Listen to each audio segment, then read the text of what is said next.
Welcome back to another episode of One Kick from Glory. It's International Week, so before we talk about some of the talking points this International Week, we're going to recap what happened in the previous game week in the Premier League. I'm joined, as always, by Craig right in front of me. Of course, I've got Matthew over to my left. Good evening.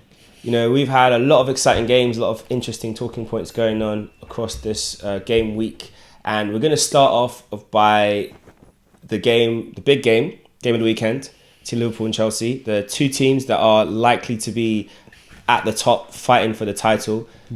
Over to you, Matthew. Let's just talk about that game and how it began. So going into the game, you had a great win against Arsenal, feeling very good. Lukaku had another week of training. Feel like he's probably gotten better integrated with the tactics, with the system. How are you feeling going into that match? I was apprehensive about this one just because Liverpool have now, even though they've only really strengthened in the way of buying one player this window, they did sign and commit a lot of their mainstay players. And I remember what you did say that it's almost like they've got a point to prove. And once they have that team back again, they will be more, as dangerous as they were when they won the title. So I always knew that this was going to be more of a challenge. And if I'm brutally honest, from the start, I didn't think we were going to win. I thought a draw 0-0, 1-1, 2-2 was always going to be the outcome. However, what happened in reality was actually quite different. I came out that game, even after the incident, thinking we could have taken that away, even with 10 men. Defensively, especially in the second half, I thought we were immense. Like we might not score massive amounts of goals, but neither do we concede them. And it just goes to show what Tuchel's doing. He's trying to get us to defend us probably as a unit to kind of solidify and just not so much park the bus, but just defend with pride and just caring for the team. On the incident, because I'm going to have to mention it, yes, it was a penalty. Obviously, we know. I'm just still sceptical of whether it was a red card. And a bit that annoyed me was that what worked so well at the Euros, I could still potentially be a problem in the Premier League with checking the screens. If he took that just that little bit longer to check the screen and he still gives a red, I would be like, okay, you've done that. I'm not going to turn into one of these fans who goes, oh, we've lost the game because we didn't win the game because of that. We got our job to do at the end of the day, and that ball could have gone anywhere. Could have gone up, could have gone out, could have gone left. It could have gone back in the goal for all I know. So I'm still, well, it's happened now. So what's done is done. But overall, the results, how it panned out, I'm actually really kind of happy. It was just such a shame. But what a goal by Havertz! What a goal by Havertz! What a header! But so yeah. A bittersweet victory is what I'm going to put it. A bittersweet. So, yeah, I'm most 80% happy. 80%. No, I think that's fair. And I guess for you, Craig, looking at that game, because obviously that was one of the games of the weekend where, of course, there's a lot of talking points, that the handball, the red card, the VAR, again, another kind of talking point that we're always going to keep talking about. For you watching that game, what would you say was something that you kind of enjoyed in what you saw? What was something that you think, I guess, was a positive thing for Chelsea and for Liverpool going forward? I think Liverpool played very well. I know Chelsea were down to 10 men, but I feel with Liverpool they kept on pushing to get the second goal to win the game. And I have to say with Chelsea, they defended very well. They were down to 10 men, and the manager was very smart with his tactics, changed the game. So he didn't obviously he took off the players that he needed to take off when he went down to 10 men. And he just shut up shop, and it was very solid. They were very solid. So it goes to show sometimes you can go down to 10 men and you could lose the game, but they were very good at the way how the tactical and way how the team was disciplined to be solid at the back, don't give anything away. And I think it was a very good game. Yeah. I think the big thing again is this is two rivals coming together who are going to be two of the teams you'd expect by the end of the season will either be there or thereabouts for the title. And I guess for you, Matthew, looking at it from that way, do you feel like in this game, is it a point gained? Or do you feel like it's 2 points dropped, having looked back on the whole 90 minutes? Considering what could have happened when we went down with the attacking players they had, it's a point gained. But considering the chances we had, in throughout the whole game, you could have also get it at 2 points lost. I'm gonna go with the former. I think it's a point gained because I know their front. They don't really have much in replacement of those front three, but there's a reason why they stay so fit and so active. You're always wary where someone like Salah gets the ball, or Firmino or Mane gets the ball, and in that game, Harvey Elliott could have scored from early. So I've now got that to think about, and you still got to get past Van Dijk, you still got to get past Alisson, and let's not forget like other players in the middle like Henderson and Alcantara who can put in an absolute shift for that team. And I think Jurgen Klopp got that genius award or something. From someone. So need I say more about that? But so I see it. I still do see it as a point gained, just because of what could happen after that red card at halftime. It could have been a cricket score afterwards. It absolutely could have been, but it wasn't. So and also because it's only 3 games, it is still a point gained. So I've come down to it's a point gained. Yeah, and I think it was a good first advert of a Super Sunday, first kind of game, 2 big heavyweights going head to head. I think both of you was evenly matched. I think what's really telling as well is that even after going down to 10 men, you never look like faltering, and you look like you probably could have still nicked it at certain points. So I think that's a very good testament to the squad building that Tuchel's done, and also the tactical way that he's implemented his sort of blueprint and the maturity in the players. Now, talking about maturity in the players, of course, I'm going to come over to the Man City game. Oh, Lord. They played a team from North London that wear red and white and really aren't so bright these days. And they had an absolute field day. I think 5-0 was the final score. Could have been 6, could have been 10 if they really wanted more. To start with, Craig, I guess looking at the game, looking at the lineup that was picked for the match, what were your thoughts when you saw the team Arteta chose to start with? I was shocked. That's all I can say. I said to him, I wasn't confident going into the game. I was saying to my manager at work here after I finished work on Saturday, I said to him, if we lose this game, hopefully we don't lose it by two by a heavy scoreline. I said 2 or 3-0, I wouldn't mind if we lost 2 or 3-0. But what was the team he picked? 5-0? It could have been 10, as you said. It was that bad. Defending was shocking from the goalkeeper, from the defenders. It's like they never played with each other before. You're supposed to be training with each other every day, learning tactics and all this stuff. But they didn't know. It was school. Even under 8s could do better defending than how they were defending the other day. It was that bad. There was no cohesion in the back 4, no leaders, nobody shouting at players telling them move there, or man on. It was horrible. I think for me, one of the most... So I looked at the team and who we picked. We went for a back 3 this time around. So we had Kolasinac at centre-back, which, considering, he's been rumoured to be leaving all summer, it's a bit of a weird one. You're playing a guy that you want to get rid of. But he did that alongside Callum Chambers and Rob Holding, with Cedric as a right wing-back. Cedric, who had an awful game the previous game week. And then, of course, you had Tierney at left wing back and stuff. So it was interesting, the lineup and players he picked. I mean, I think the rest of the team kind of picked itself, in terms of the attacking players. But it was just a bit disappointing just to see the lack of fight for me, especially going 1-0 down. Now, I know in the past with Arsenal teams, we've been very good at fighting back and kind of finding that second win, that third win. But once Man City scored the first goal, and we will talk about the first goal, but once they scored that first goal, it was just like, okay, the job's done. We may as well go home. There's nothing more to do. And I guess for you, Matthew, looking at it, because we've grown up on great Arsenal teams. We've grown up on great Arsenal-Chelsea rivalries. We've had the days of, like, even going back, we had the days of Gianfranco Zola, Gianluca Vialli, and Toriano Flo, like the classic kind of 90s, early 2000s Chelsea. Then, of course, we have the Henry, the Pires era, with the Drogba era. We've had so many different eras of the battle between our teams. And then you come to this current era and it's just like, okay, well, that's another 3 points in the bag. I know we've had some games when it's been a bit difficult and stuff, but looking at the goal conceded, right? Like, what do you even say about it? Well, the first goal, the very, very first goal, that header. to be honest, the first goal didn't bother me as much as the second goal. I'm going to get to that. But how are you getting out jumped by one of the shorter players on the pitch? I mean, Man City aren't a very tall team, and yet it's still it's where's the pride? Where is the pride? For those that don't know, Arsenal used to have a stonewall defense who would not, like, if you were going to get there, you see the centre back like a Tony Adams, you're not going through. He will just say, no, that's it.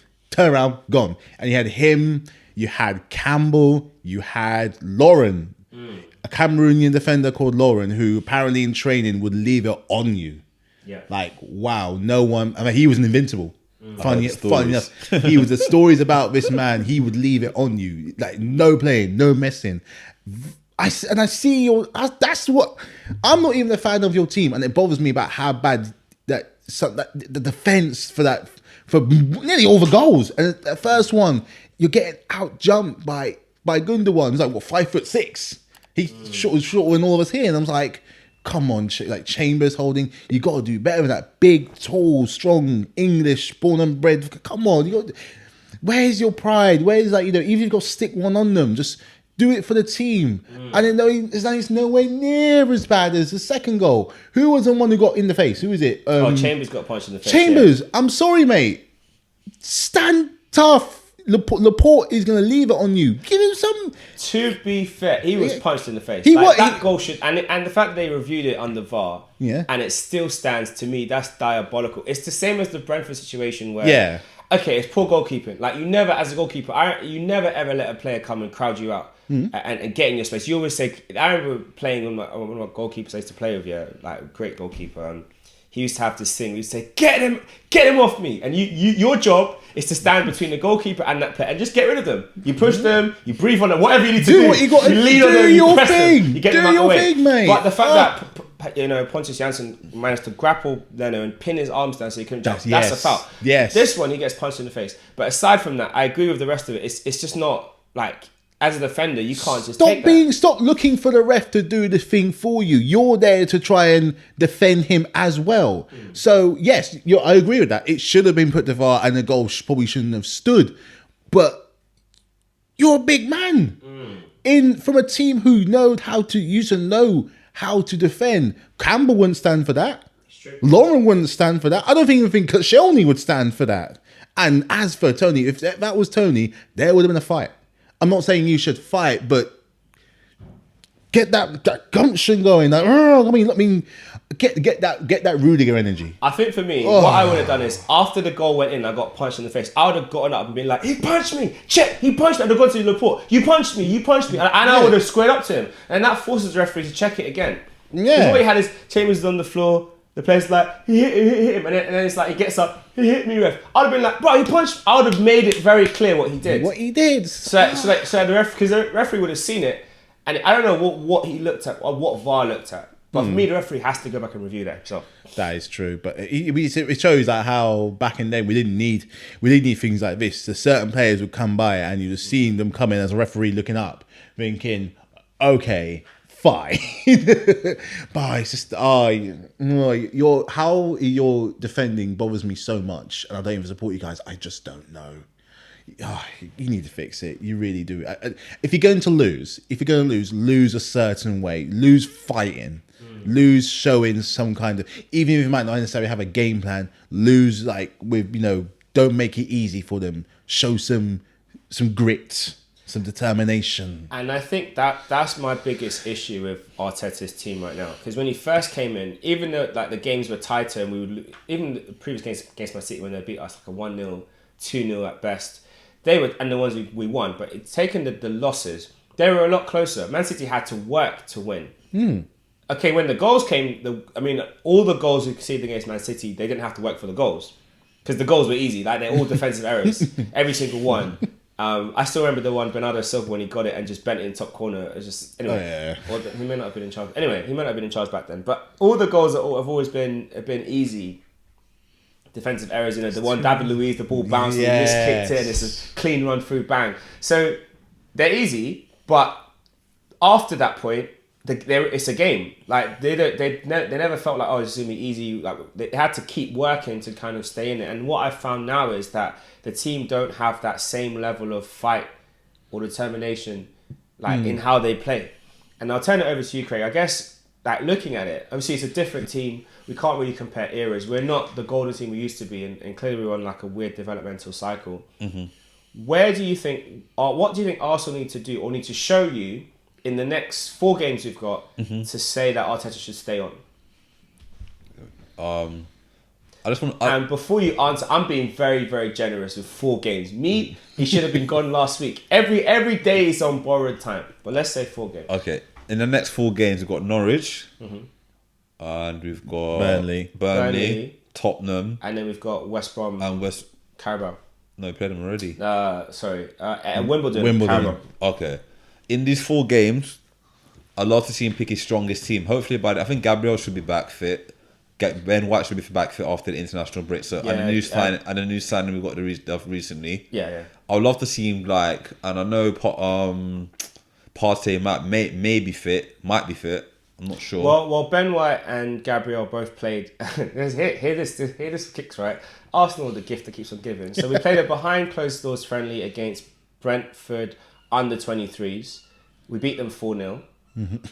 Oh, well done. That's all I have to say about that. Oh, wow. Gabriel and White both played in the back 3, and there was a mixture of senior players and young players, and it seems they had a good game. Continue. And I'd love to see if Partey is not fit. I know Xhaka's injured. I'd love to see him play Maitland-Niles and Xhaka's suspended. He ain't injured. The new centre mid that we've got in the summer. I'd like to see him play. Him and Maitland-Niles in that midfield. I just like to play his strongest team and give Maitland-Niles a chance, because I feel that he played well when he was playing before, and he just dropped him. So I love to see him given a chance to play in the team, and I love to see us win matches. But I want to see him win with passion. I don't want to see it like we're struggling and then we score in the last. I want to see us win games comfortably. These games we've got are winnable games. I know the Tottenham game maybe it's a London derby, but we always play well in London derbies. It's a game we should win. We should win, but on paper we should win, but you never know what can happen. So I'd love to see that to happen. And if that doesn't happen in none of those games, we don't win any of those games, theologically speaking, then Mr. Arteta needs to pack his bags and say adios. Yeah, his bag should already be packed. He should just do like what Johnny Ive would do with Steve Jobs when they go to hotels, because he knew Steve Jobs was so picky. He didn't unpack his bag. He left his suitcase by the door and just wait for the phone to ring. Yeah, we're moving rooms. So actually his bag should be packed. I think ready. I think yeah. So there's a lot of work to be done there. And of course, you mentioned Maitland-Niles in midfield. The window closed. So all the teams, the Turkish window is still open, so there's still a chance for some players to move on. We've got fingers crossed that a couple of the Arsenal surplus to requirement boys and the ones we want to leave. But in case they don't, I guess looking at the window as a whole, starting with you, Matthew, how would you rate the window for Chelsea? Good on both fronts. I think apart from missing out on a centre-back, but we did promote Trevor Chalobah to the senior squad. I think we've done very well, not just getting in, but also those leaving. So it's almost as if it's balanced out that massive transfer we did for Lukaku. I am sad to see some of them go, especially like Zuma, Tomori, and in particular Abraham. But it just shows that we're serious about what we're doing with our squad and trying to push for... get a title push after so many years. No disrespect to the players that we got rid that we've sold. That's not saying that they can't. They couldn't have done it at Chelsea and pushed for a title. I'm not saying that at all. But in football's not bit. You don't have a trophy cabinet out of sentiments. So clearly and Tuchel has a plan that he has, and unfortunately there were surplus to requirements. But they are still good players. I've seen Abraham's doing well at Rome already, which I'm really happy to see. He's doing really doing well. So well, and I could not be any happier. Again, I think he's at the perfect place. He's got great players around him, and I think he's got the right manager around him as well. I think he's going to do absolutely fine in Rome, and I'm just happy to see him go somewhere that's not the Premier League. I think Zuma is also going to a good project at West Ham. West Ham, they had a good window as well. for them. I think he's going to a good spot on the up, competing in Europe. We've already got a good defence, and again, a good experienced manager in David Moyes. So I think he's going to do well. Then you had likes of Tomori and Giroud going to AC Milan. I think that's going to be Giroud's side. He scored 2 goals, I think, in his last game. Tomori, I think he had a good loan spell there as well. So on that front, it's good. But he's even getting Lukaku. We've got Bettinelli from Fulham as well. We've got another backup keeper. So our keeper is actually really, really good. And getting Saul Niguez on the loan from Atletico Madrid, which I did not see coming, but I'm not going to say no to it.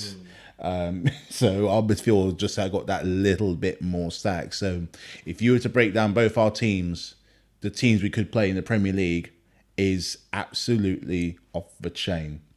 We've effectively got 2 teams, winning teams at that. So I can't say anymore. And you know what? That's the big thing. You always want to have that squad depth, especially when you're chasing the title.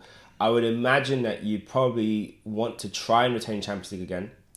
So when you're chasing those 2 big trophies, you need to have squad depth. Definitely, yeah. You need to have quality to rotate with. So I guess you've got some really good business. Over to us. How do you rate Arsenal's transfer business, Craig? Compared to other teams, I know I was a bit disappointed with some of the signings, to be honest. But then when I look at it deep down, when I've been thinking about it the last couple of weeks, I think most of the players that we bought in the summer are for the future. They're not for this season, they're for the future. Do you think that was the right move to make? Because I feel like you could do a bit of both. Now, looking at the signings you made, I think the age profile is quite interesting. I think that with some of them, you could look at what they can do in terms of what they can do right now. I think is very interesting as well and exciting. But do you think that's the right move to make, considering how far off we fell? Like, we finished 8th twice. So to now go into like a Project Youth version 2, is it the right move? I feel what they should have done this summer, they should have got experience and youth. Get established players and got some youth players as well. Because some of the players that we got for the future, like Odegaard's going to be a good player in the future. And I'd say with Odegaard, I feel like he's someone who can he's going to perform right now as well. Yeah. So when he came in on loan, he definitely gave our team a lot of extra stuff, extra dimension. He's got I guess from a gameplay perspective, he's very similar to Ozil in that he's like a final third creative passer. Yeah. He don't necessarily get the high assist numbers, but he will definitely be involved in that pattern play and creating chances. I feel like, to be honest with you, I feel with the young players that we got, and we've got some good young players in the academy as well. I personally feel I know if I get this is my prediction for the future. In the next 5 years, we could challenge again. I think so. Okay. I might hold me through this. And everyone on YouTube, I said it. In the next 5 years, we could challenge again. It's there. I said it. Okay. Now, so the issue is this, right? Yeah. When Arteta first came in, if he'd started with this being the project, I'm a young manager, we're going to bring in young players, I feel like the whole fan base would have got behind it. Even finishing, maybe not finishing 8th twice. Yeah. But I think we could understand the project and he would have had a lot more patience. Yeah. The problem a lot of people have is the fact that wasn't the game plan when you first came in. When you first took over, it was a case of save our season. Yeah. and he won the FA Cup. He did. That brought him a lot of capital in the club, a lot of goodwill with the fans. Okay, you know what? A cup win, the FA Cup is very important. You can't trophy, right? you can't discount credit that at all. You really can't. So he did that. Following season, you thought, okay, build on it. And what does he do? He prioritises older players because the idea was we're going to have a quick fix shortcut to the Champions League. He told Willian within 3 years he'll win the Champions League at Arsenal. That's what was the promise made to him, right? You're welcome, by the way. And what happened?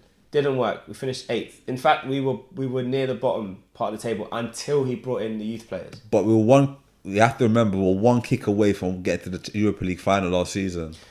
Yeah. One kick away. Yeah. But here's the thing: your life as a team should not be dependent on one moment going one way or the other. Yeah. Successful teams are not built off, well, if only Mbappe had put the ball in the back of the net, that's it. If only Ronaldo had scored that free kick. If you're trying to win something, especially when you're trying to get into the Champions League final or Europa League final to get back into the Champions League, you get there.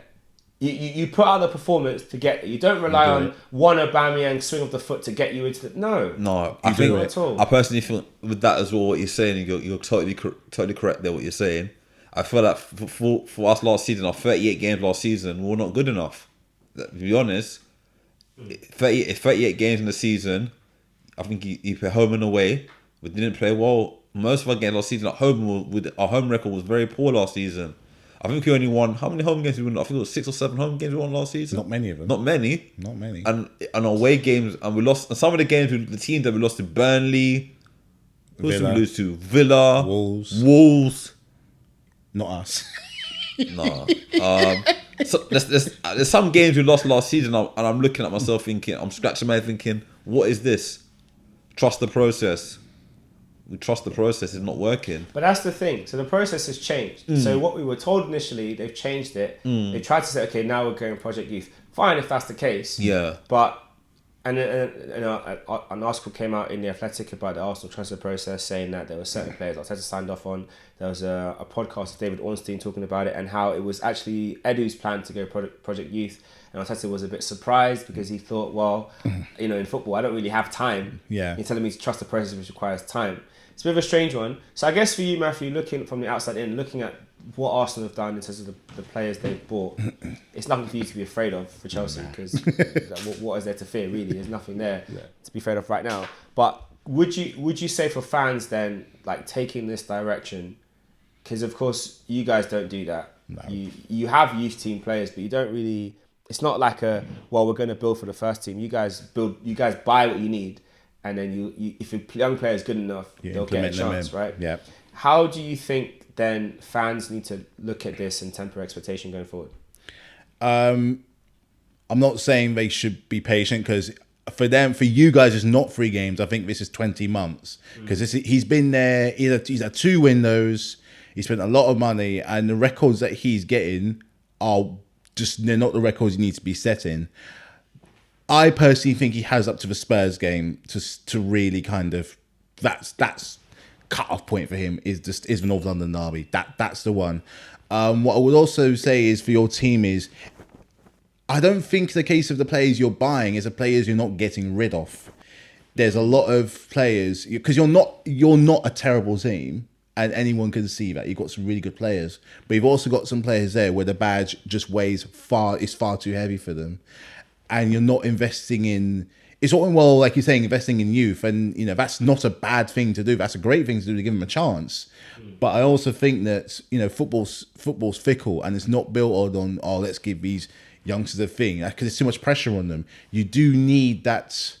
I just think you need that little bit more experience in the team where it's not like when they're reaching their twilight years, but somewhere kind of in between. Perfect example we were talking about earlier is someone like a Basuma next to Partey. Was it Lukonga? Yeah. I mean, that's a fantastic image to have. And learning from someone who's been in Spain like Partey, who's someone at Brighton and Basuma who's just so desired right now, and what Lukonga can take from that, I think is fantastic. Xhaka don't need to be there anymore. He's had long enough, since 2016, and the team's gotten worse. I'm not saying it's all his fault, but it's a catalyst. It's part of the problem. I just think that's merely one example. I just think it's recruitment and your assets as well. I think it's almost as if you're making it more difficult for yourself to get back up to where you should be, to justifying that kind of legacy that you have. It's just having those right players in the right area. Again, I don't know exactly what you would look for, but that's what I'm saying. Should the fans be patient? Well, from my perspective, no. He would have been gone a lot. He would have gone. I would have had him gone after Europa League semi-final last year. He would have been gone. Failure to qualify for Europe for a team like Arsenal, for me personally, is unacceptable. And I know you're going through this transition of trust the process, trust the youth, and that's fine. That's fine. That's fantastic. Good on those young players. You've got players like Saka and Smith Rowe and Balogun coming through, and not to mention Reece Nelson and Maitland-Niles, but have some. Same thing with the way how you defend. Have some respect. There's nothing wrong in demanding more from your club that you love so much. You know, stop accepting certain things of it is what it is. I hate that expression. It is what it is. Yeah. That's such weak mentality, weak mindset to have. Where you've allowed other teams like your Leicesters and your West Hams to come up above that, and though there's other teams coming up from behind. Never mind looking ahead. Like I said before, look behind. You got Leeds, you got Villa. Villa, Everton could do something crazy. And I know Wolves are doing everything but score. But again, it can happen. They've been in Europe before, so it's just. I don't know whether it's a case of having Arteta in or out, but just raise your standards. Raise your standards. I mean, that's something I do when I work in a school. Raise the standard. Don't accept any less for what you expect. Demand more. Ask for more. Don't just sit there and accept. It is what it is. It's so weak. So weak. Hey.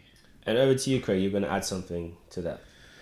Oh, sorry. About the Xhaka thing, this is a stat, yeah. Since Jack has been to Arsenal are not qualified for the Champions League since he's been there. But I'm not saying, again, it's not necessarily just his fault, but he's part of... His first season at Arsenal was in the Champions League. After that, we haven't qualified since. So I don't want to call him a jinx, but I'm calling a spade for a spade. I mean, he's definitely a contributory factor. I mean, we're not saying he's totally to blame, but our team, we just haven't made it since he's been there. It's a fact. Coincidence? I think not. Okay, so Arsenal there's a lot to be done. I think we're going to do like a proper deep dive on Arteta, the ownership. That'll be a podcast to come very soon. But let's look at the rest of the league. In fact, let's look at the month. So it's a new month now. Mm-hmm. So I think we can talk about player of the month, looking across the teams. I mean, I'm going to put my hat in the ring straight away. I'm going to give it to Mikel Antonio. For me personally, I think what he's been doing this season is incredible. I think it's a testament to him as a person, a testament to him as a player, a testament to his team as well, and sort of the way I think it's been set up for him. So that's my vote. Who would you say, Matthew, is your player of the month? I have narrowed it down to about 4. I had Basuma, I had Greenwood, I was going to say Rudiger, but I'm actually going to give it, I'm going to side with you. I'm going to give it to Mikel Antonio as well, because he also scored that goal scoring record, and just see how integral he is to West Ham and playing literally any position he can, and he absolutely smashes it. I mean, he could be in goal and get 30 clean sheets for all I know. He's probably capable of it. And with what they're doing as a team moving forwards, and just how important and integral he is, I think, definitely, without a doubt, I think he's my player of the month as well. And for you, Craig, who would you back as your player of the month? I've narrowed it down to 2. It's the same as you, Antonio and Greenwood. Money Maze. I think like I'll say if I do like how to do it like for like player of the year when they have senior and young player of the year. So I'll say the older player has to be Mikel Antonio for what he's done this season, kept up his form from last season, and he seems to be getting better and better with age. And he's in the Jamaican squad. Hey, come on, reggae boys.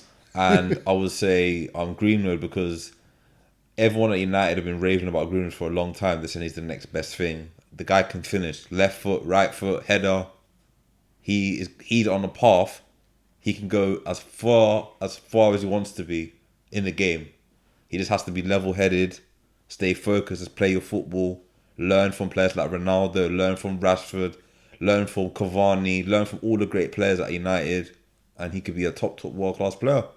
And I think the other thing with Greenwood, which I really like, is the fact that he has this mentality of, like, he's got this kind of never say die, I'm the man, give me the ball. Like, even the game when he scored the winner the other day, like, it just that kind of, when he got the ball, there was no doubt in his mind that he could score from that angle. No doubt whatsoever to take the shot on. And that's something about him which I really admire. And I think a lot of younger players could definitely learn from, is that kind of bullish, direct, never say die attitude. And he will definitely get, I think, a call up the next set of internationals. I think he'll be in the England squad. Definitely for that one. Manager of the month. Who's your pick? Oh my goodness. That's a tough one. Someone gave that one much thought. Who's actually done quite well in the start? Who hasn't been defeated yet? I mean, worst manager of the season is easy so far. That doesn't really take, I don't like. You don't need to think about that one. No. That was an easy one. Bottom of the league, 3 games. Can't beat newly promoted Brentford, but can beat the under 23s in the behind closed court. You know what? Let me just look. When that news came out that Arsenal beat Brentford 4-0, they just said Arsenal beat Brentford 4-0 in a behind closed doors friendly, and I'm sitting there thinking, does the Arsenal admin does the club not have? Are they just brain dead or something? We lost to this team in a game that doesn't count 2-0. You then say we beat them 4-0. You don't announce the lineups. Then you announce some pictures, and then the lineups come out, and everyone's like, you not see Arsenal lineup. So we can see that Ben White played, Gabriel played, Charlie Patino came on after 30 odd minutes. Maitland-Niles played midfield the whole game. Like, okay, this is looking good. Lacazette started up front, scored a free kick. Like, okay, this is good. Pepe played. You're like, this is very strong. The Arsenal team. What about Brentford? then you announce their team. You're like, who that? I recognise that guy from FIFA. Who's that? And then you realise it's their under 23s. Oh my God. And it's like, where's the shame? Why not just say under 23s? Yeah. And Arsenal 11 played the under 23s of Brentford. No, but you make it sound like we played their big team and beat them 2-0. So like, I thought that was just diabolical from the club. Funny. But anyway, that's why he's jet black as West manager That's so funny. far this season. Actually, no, is his name Thomas Frank? Yes, Brentford man. Thomas Frank, I think to start the first 3 games and not get defeated, but still be quite bullish in how they've started, he's a good candidate. I'm gonna have to give it to Tuchel. I'm gonna give it to him purely. 3 fantastic games, 3 fantastic performances. In particular, that one against Liverpool, going down to 10 men, just shows our grit and our steel. And I just love what with the window he's just had with what he's building, and that he's clearly the reason why we've backed this guy so hard. After all, giving us the Champions League, for crying out loud. He's building effectively a second squad, but I just love the fact that he seems like quite a ruthless man as well, to match the ruthless owner. So yeah, I'm gonna give it to Tuchel, but I think my other choice would probably be, I would say Thomas Frank, especially as a new team back in the Premier League. I think they've done, was it Arsenal, Villa, and Palace, have been undefeated so far. So credit to them, well done. What for you, Craig? I've narrowed it down to 2. This one's going to be hard for me to say. Tottenham manager's done well. 3 wins out of 3. It's hard for me to say this out of my mouth, but you have to give credit where credit is due. You can't be a hater like that. So they're done well, but I'm going to give it to David Moyes because of what West Ham have done of last season, and they continue the same form from last into this season. So I want to give it to David Moyes as manager of the month. I think what he's done and the players he's bought in the summer and the way how the team have continued doing the same good form, and I think they're going to another level. I think they're going to go to the next level this season. I think this season they want to challenge for maybe Champions League. I think they've got a good squad now, so watch out. That's interesting. Yeah, I mean, my choice was going to be David Moyes. I mean, I don't see any other options available. I don't care who's top of the league. No, they've done really well. To me. Really rivalries are rivalries, and I'll stick with that till I'm dead. But yeah, Moyes for me, because again, it's building on what he did really well last season. He's got a very nice setup with West Ham. Bringing in Zuma, considering how well they're playing defensively, it's an interesting move. But clearly, he wants to take them to another level. And he sees Zuma as being a very key part of that. So I look and I think, okay, and of course they got I think his name is Alexei Král. Yeah. On loan from Czech Republic, another one of the Czech boys to join his compatriots in Koufal and Souček. So their recruitment in that market has been very, very good. I think other clubs would not go amiss by looking at what they're doing and having a little grab at that, and then kind of going from there. Yeah, I mean, I remember last week we talked about Ronaldo being one of the surprise signings. Of course, Messi made his move. I think looking across the league in terms of like the business that's been done, because there's not, I think again, was it $1 billion spent again in the Premier League this summer? $1 billion spent again. Like, it's been interesting in terms of the window business teams have done and stuff, and how things have kind of worked out. And I guess for you, Matthew, looking at just how things have performed so far, which team would you say should have done more in the window? I think Liverpool should have done more. I think signing another defender is great. It's almost like they're preparing for another defensive disaster. Losing Van Dijk last year, Canute is a great addition to their defense. However, Firmino's injured at the moment. It could easily happen to Salah. It could even easily happen to Mane. Plus, with the African Cup of Nations coming next year, both those players will be going. I think they probably should. And I know they got Jota, who's another fantastic addition. But having another good, solid attacking threat, I think would have really seen them being a lot more competitive than what they are. Not saying they're not competitive now, but they could have been even. They probably would have been even my choice to go for the league, possibly. They've done well to tie down some of their main players like Van Dijk and Henderson. I do think, unless they're promoting from the youth, I think having at least one more attacker could have. What I think I would have liked to have seen that. Plus, but then again, we've got January coming up, so you never know. I think they've done well. City, I do still think they are missing that striker, but they won the league without one last year. So, and Gabriel Jesus just might be the year he might step up. When I said and they've got Ferran Torres as well. And they got Ferran Torres to get more goals. Striker. Keep focusing on the. I think Newcastle could have done more. Newcastle could have done more because everything only really got Willock to kind of not a depleted side, but a side kind of a sporadic view of ability that they have. I think they could have done more. Not that I want to pick on them anymore. Arsenal players, the player they have, Arsenal players you got, they're not bad. They're good players, but I do think you could have done a little bit more to try and push out some of the deadwood. Just to make room for then, if the next window came, to add a little bit more quality. Because you don't have European football, so you can just purely focus on the domestic, and then get you a bit higher up the table. I think that could have helped. I think also most teams I think had a kind of the window you'd expect, really. So yeah, I think those are the ones that kind of. I think in particular Newcastle and probably Liverpool, just getting in that one player. I think they could have done better. Okay, and for you, Craig, who would you say should have done more in this window? Burnley, Southampton.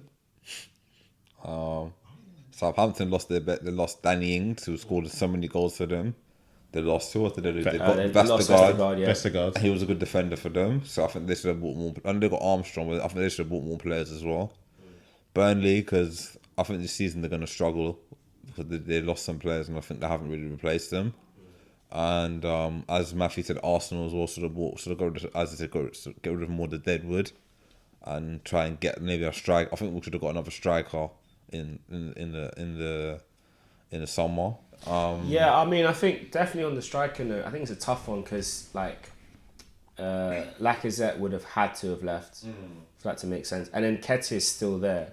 So we've now got 4 strikers. We've got no European competition. I don't know where the minutes are going to come from for Balogun. That's now a concern. Poor lad, yeah. For him, he started the first 2 games of the season, but just one. Was it? No, yeah, the first 2. So, yeah, he played the first game and he came on against Chelsea. Yeah. He didn't play the Carabao Cup, did he? No. What other team should have done more in the window? I think Crystal Palace as well. I thought they I think they bought Edouard signed for them in the end. Yeah, they got Edouard instead. Okay. They lost quite a few of their experience. Yeah, they did lose a lot of their experienced players like Saka. Sacco. Cahill. Who was left? Van Aanholt. They kept Zaha though. Yeah, kept Zaha. So they kept Zaha. So that was a good keeping. But we'll see what happens. I think they should be okay with Edouard will score goals in the Premier League.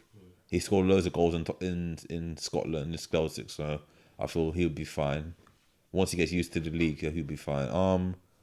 Wolves lost a lot of good players in the summer, I feel, and I don't think they really replaced them. Like, they need another centre forward, I would say, because if, for example, Jimenez gets injured again, they'll struggle like last season, because towards the end of the season they were struggling. Big time, yeah. They were struggling big time without his goals. And we were talking before we started the podcast about Traore, if he can be more consistent and score more goals. Shoot. Oh. And he's got so much raw pace. He's he's a machine. But the only thing is he can't finish. So he gets to the important areas of the pitch, and he can't finish, or he can't get an assist. So there's some things he needs to work on in his game. If they can get him scoring at least 10 or 15 goals a season, contributing to the team, I think they could have a good season. Definitely. Is there any other team I can think of that didn't do well? I think a lot of teams got multiple players, but it's whether those players are going to be effective. Effective, definitely. Because Norwich got a whole lot from the Buendia money, but are they going to be effective? Leeds recently got Dan James, and we were talking about how he's gone to the right place with someone like Bielsa, who and I know Dan James has that. He's quick, and I know Bielsa likes quick players. He's going to the right place after all. It's whether those players bear fruit, because we've seen in the past how a lower league team that does come on. But I think Fulham spent like 100 million last year, didn't stop them getting relegated. So it's just how effective they're going to be in the long run. So yeah, we've got to see.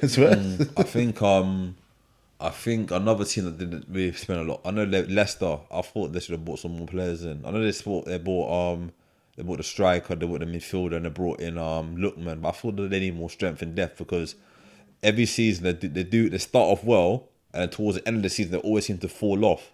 Like last season they were in the Champions League spot for a long time, and then towards the end of the season they just fell off, and then Liverpool took their spot. So I feel they need strength in depth, because a lot of their players get very injury prone. But they got. But would you say that for them was their fall off more of like a manager not kind of preparing the team more? Because I feel like that's something he needs to kind of look into, because when you're at Liverpool, there's a similar issue where the performances just seem to fall off a cliff after a while. They should have won the league that year as well. I think is because they've got not Towns were doing. They got Bertrand. They got Lookman. So they done a lot of loan deals, don't they? Because they like to loan players before they buy them. Because they did the same thing with Tielemans. They loaned him, then they bought him. And last year we got talk about being the bridesmaid. They were in the top 4 the longest for the whole of last year. Didn't make it. But that's 2 seasons in a row they've done that though. Yeah, and well, granted, on merit, on that alone, they probably should deserve to have been there in the first place. So it's whether they can this year. I think the competition for top 4 has gotten a lot tougher, because all the top 4 teams from last year have all strengthened in particular areas and tying down players. It's just got that little bit harder. Definitely. So we got to hope those signings bear some sort of fruit. That's very true. I think we'll call that it for this week. We've got a nice weekend, so we don't have to worry about our clubs. We just got to hope that our players will come back with no injuries, no knocks. We also got to hope that, I guess, in the Chelsea point of view, Tuchel just keeps doing his good work. From an Arsenal point of view, Arteta gets a drop of wisdom. Maybe he should pick up that phone and call Arsene Wenger. Maybe now is a good time. It won't cost you much of anything, and get some wisdom from the big man and sort of put it into the team. Thanks again, Matthew, for joining me. Thanks again, Craig, as always, for being here. This has been One Kick from Glory. This is episode, whatever episode it is, episode 4. This is One Kick from Glory, this is episode 4. Thanks again for tuning in. And if you have any comments you'd like to add, do drop them in the comments. Do message us, email us. All the details are down below. At Eightseven.uk on Instagram, at Eightseven.uk on Twitter. And we would love to hear more. This is it for this week. Like I said, we've got a very special podcast coming soon discussing Arsenal. We're going to go in depth. So if you have any questions, any point of views, please send it across and we will add and address those during the episode. And then following that, we will have another special podcast. So we're going to do a double podcast coming up. The other one will be talking about the golden era of football, just looking back on the 2000 era, the pre-Super Money era, when things were really exciting across Europe. But that is us for now. Have a great rest of the day. Take care, everyone. Peace. Peace. Hey.